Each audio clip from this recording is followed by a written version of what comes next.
Le projet de fédération canadienne, ses causes politiques, militaires et économiques. En 1864, des politiciens du Canada uni, du Nouveau-Brunswick, de la Nouvelle-Écosse, de l'Île-du-Prince-Édouard et de Terre-Neuve se réunissent d'abord à Charlottetown, puis à Québec, afin de s'entendre sur un projet d'union de leur colonie.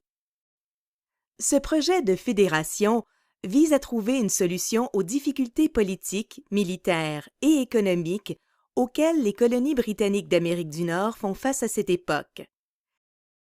L'une des principales causes politiques à l'origine de ce projet est l'instabilité ministérielle qui règne depuis plusieurs années au Parlement du Canada uni.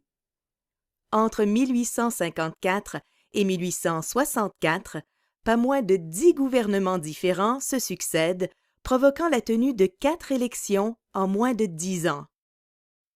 Cette instabilité politique s'explique notamment par la présence à la Chambre d'Assemblée de 4 partis aux intérêts fortement opposés.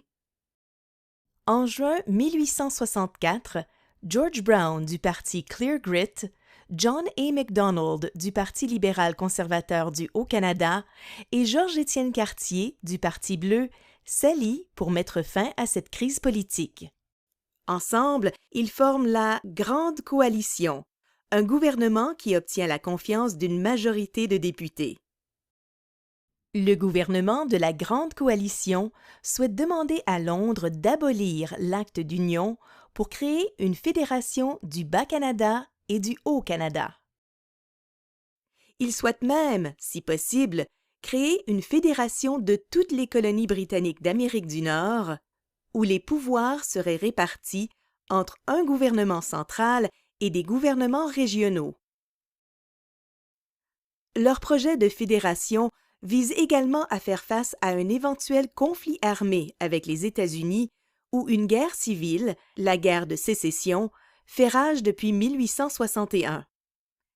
Cette guerre oppose les États industrialisés du Nord aux États esclavagistes du Sud. Pendant le conflit, les États du Nord mobilisent près d'1 million de soldats et modernisent leur équipement militaire, leur permettant de former l'une des armées les plus puissantes de l'époque. Les Canadiens craignent qu'après ce conflit, les États-Unis profitent de leur supériorité militaire pour annexer les territoires situés entre le Canada uni et la Colombie-Britannique et ainsi rejoindre l'Alaska qu'ils souhaitent acheter à la Russie.